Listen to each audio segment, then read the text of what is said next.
Hello everybody, sorry for the delay. This is charge your device with the latest malware. And who am I? I'm a researcher in the CRACS Institute, that's Center for Research on Advanced Computing in Porto, Portugal. Also I'm a member of C3P, that's a center for focus on web security and information security inside the university as well. And a bit of introduction about the subject. There's needless to ask how many of you have Android. We see a trend over the years. A lot of people have it.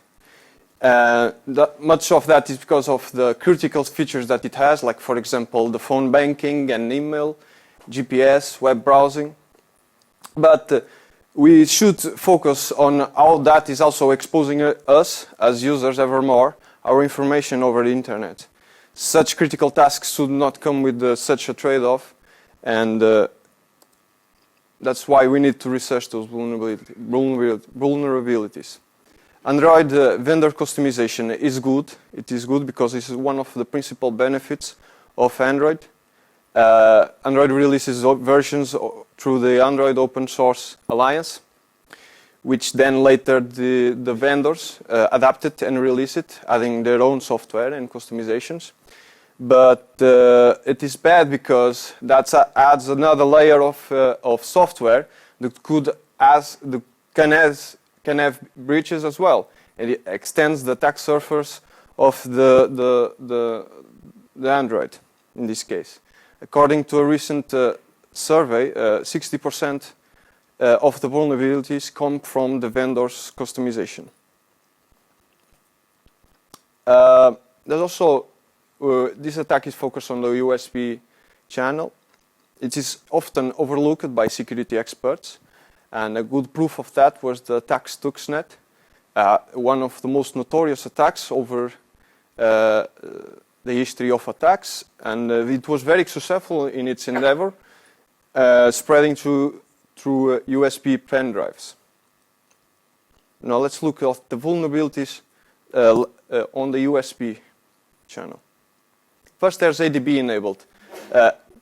If you guys ever programmed in Android, you know ADB. And of course, it is very dangerous because with ADB you can access the logging system, the logcat. You also can install applications without any signature on the central authority. And it's estimated that 20% of the users have this enabled as default. Now the AT commands. AT is a standard language to communicate with the modem. Protocols such as 3G and GSM adopted it. With the possibility of issuing these commands, we can send the SMS and issue calls. The vulnerability lies that some of the... let's first understand a bit of the AT commands and the modern smartphone. The modern smartphone is divided in two processors. The application processor, that's where your Android is running, and the baseband processor, it's where the operating system on the modem is running, that deals with all the communications and such. So between these two processors, they communicate each other with the AT commands. That's a standard language. That's the preferred way to communicate. Here we see the radio interface layer. That's the abstract layer in the Android framework that deals with this communication and provides a layer for communication with the baseband. Everything you do, like sending SMS and making calls, passes through this layer, and this is established the communication. Here we see the life cycle of a call. First, the application itself, the phone application dials, and then the real intercepts it and talks with the real implementation that talks with the baseband. That's when it talks to the baseband, it translates the commands to AT commands, and then asynchronously responds to the application. The vulnerability is here, the AT commands over the USB. Some vendors, like Samsung and HTC enable this feature so that you can communicate with the modem through the USB. I don't know if you ever noticed plugging a smartphone on your computer, you notice that a virtual modem is connected in the devices on your computer. It poses a risk in the USB connection. Also, there's the Samsung AT proprietary command, not just Samsung, but a lot of vendors add to this layer proprietary commands that enables their applications to do what they want to do. For example, in key software, they obtain the contact files, they update the firmware over, and they use this command and that interface to do that. So with that, and using eavesdrop mechanisms, we notice that key software, this is a eavesdrop communication on the USB channel. This is, for example, the command to obtain the contacts lying in the SIM card. And this is the first ever command issued by the key software to the device. This command returns a lot of information about the email of the smartphone and a lot of other, like the version, a lot of other relevant stuff about the phone that it is here. It also mounts the external storage. As you see, when it issues, this storage gets mounted. and it returns all that information.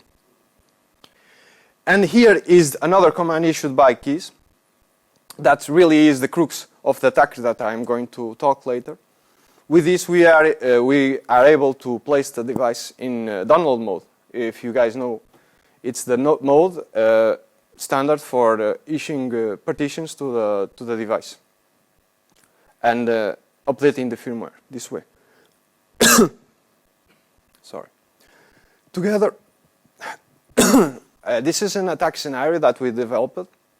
To use those commands, we mount, like when you see in the airport, there's a lot of charging stations, and people are in a rush to. Excuse me. Yeah, maybe I should get a bit of water while I'm talking. And people are in a state of emergency because they want to contact their family upon arrival or upon embarking. And they're never going to think about, is it trustable to charge here or not? They are in a state of emergency. That's just a very plausible scenario. And in there, we can mount a system that instead of charging, it will actually flash a compromised boot, for example, or other attack that we develop. This is the implementation. Here, we focus on the two operating systems by virtual machine, the guest being Ubuntu and the host being Windows 7. Why we use it this way? Because with Ubuntu, we are able to deal with the libUSB libraries like libUSB that is easy to make full automated attacks over the USB.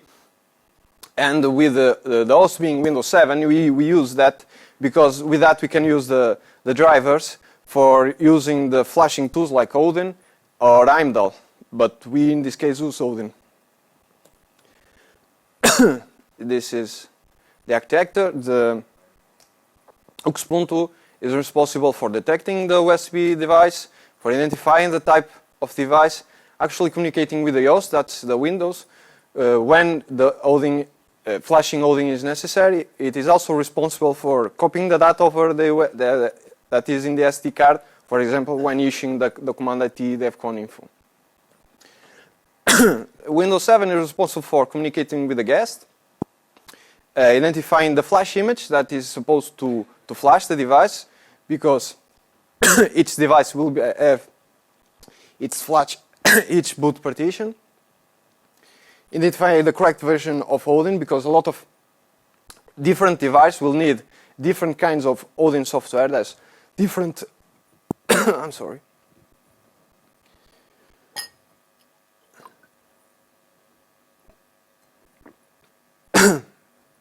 Different protocols upon flashing. And uses GUI automation tools for things like using the Odin. Odin is on the interface is bigraphical.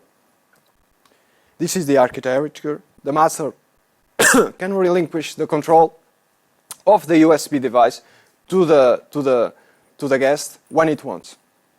So you can interchange the control, and when you want to flash, you give it to the master. When you want to be identified, you give it to the guest. And having an AT command interface, what can we do? Having the standard commands, we can send SMS, for example, to a added cost number and earn money or steal money. And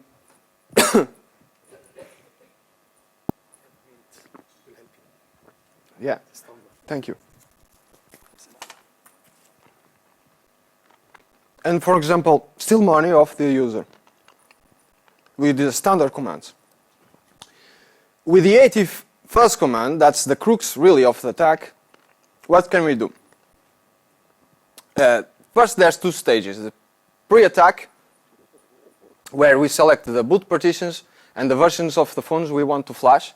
First, we have to collect a normal boot partition, unpack it, add the malicious code, pack it again, and when attacking, install that boot partition by the AT first command. This is the structure of the boot partition. You see on the left, it is divided by the RAM disk and the kernel. How are we going to change this? We are going to pick the RAM disk. That's the first ever partition ever boot. That has a lot of files important for the for the booting of the system. In it, we have the init file. That's standard file for the init file that is responsible for executing necessary functions to the system to boot, and the init RC file. In that file, we have shell script commands that configure the system. And with that, with the malicious boot partitions, we want to mainly obtain three things. That's make ADB always enabled. We want to gain root access and install an uninstallable surveillance application. Really sorry.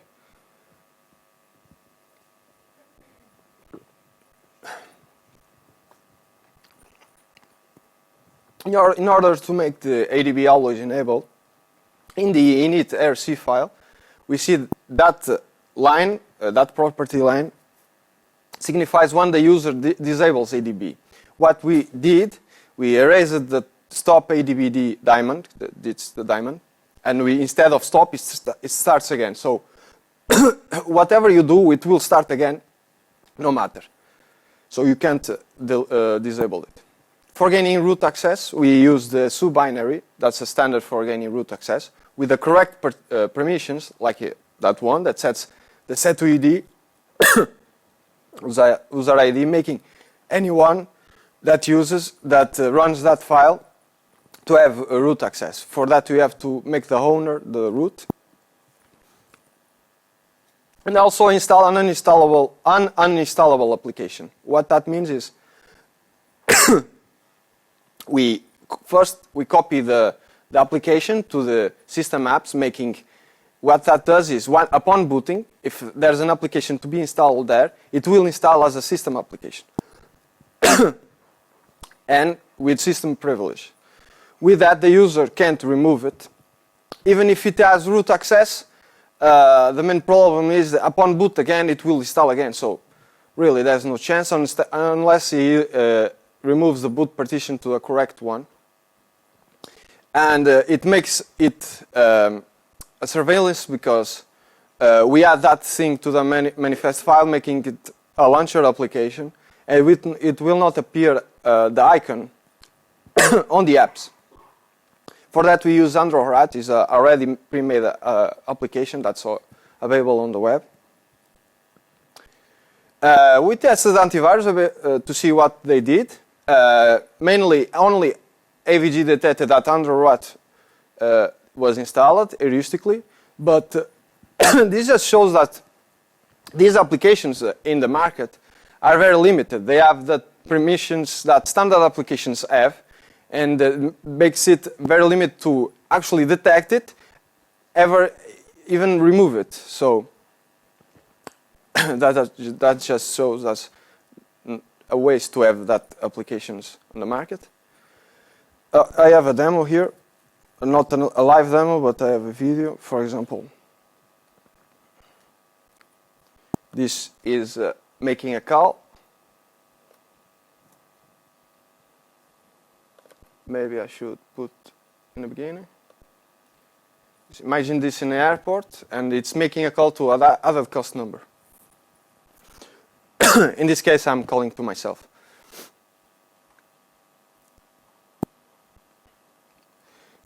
And here I have to actually flash a new boot partition.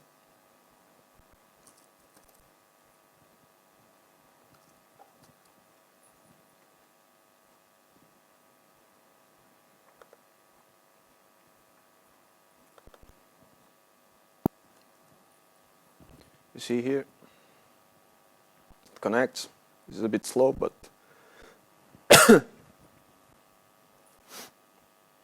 so imagine this in an airport or any other place. Now it's in download mode, and it takes a bit to install. Maybe the phone is a bit old.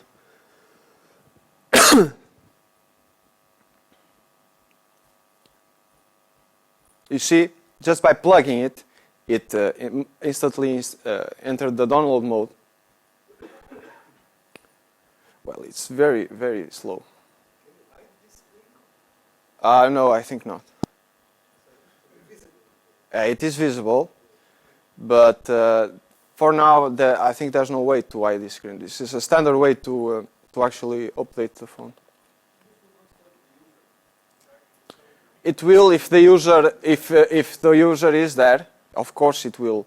But there's no other way to update the boot and have that root access. At least that I know by this attack. Of course, if you guys know any other way. Where is the presentation?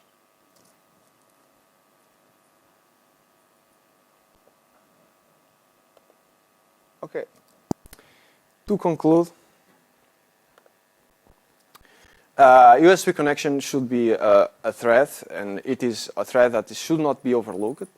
The user should be held responsible because to charge the smartphone on unknown locations. Support for AT commands is a good thing over the USB, but those kinds of support also come with a disadvantage that you saw here. So that's it. Other demos here. Questions? Yes, Mr. Shamir. So, a suggestion for a startup: you can sell devices which will fit between the telephone and the USB cable that you use. There's a thing that will stop the communication but still provide power. Yes, there's a thing called USB condoms that does exactly that. It cuts the data cable and just leaves but nobody buys it. So awareness is also necessary for people. I'm not selling them, but Should I sell it here? yeah, maybe. Is that problem only Samsung specific? We only search on Samsung. That's the devices we had.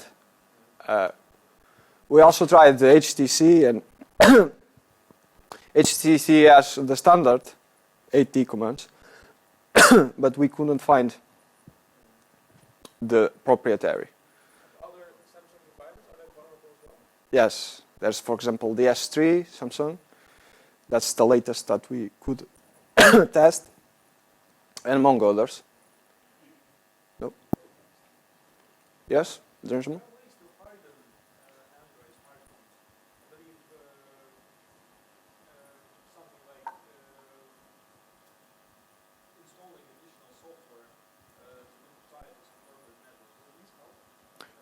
Installing additional software, for example, if you have if your phone is rooted, there's the process that are specific for handling these kind of commands, and you could just kill it, those process, and there's no problem there. You could install like a Cyanogen mode that has not this interface for communication.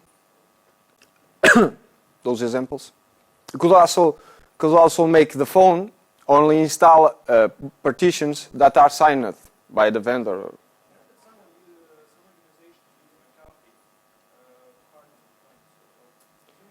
Maybe only with the phone rooted that they could really harm the phone security.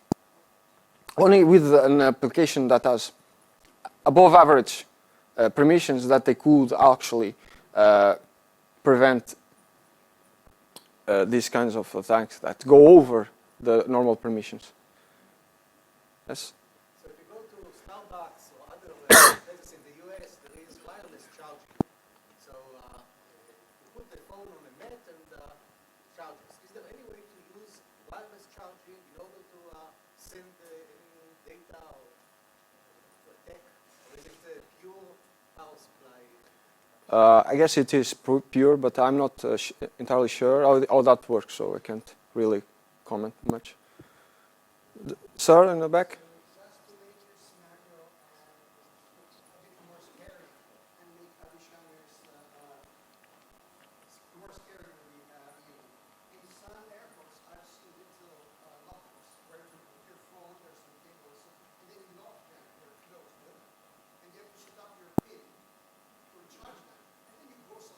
Yeah, that makes it more scary to lock the phone in the airport. That's a lot more scary. So in that case, people leave the phone, actually leave the phone, they charge it and leave the phone there. They put the pin.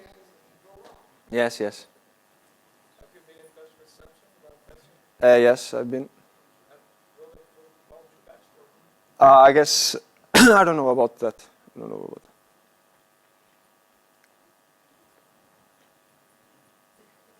Okay, so it's all. Thank you.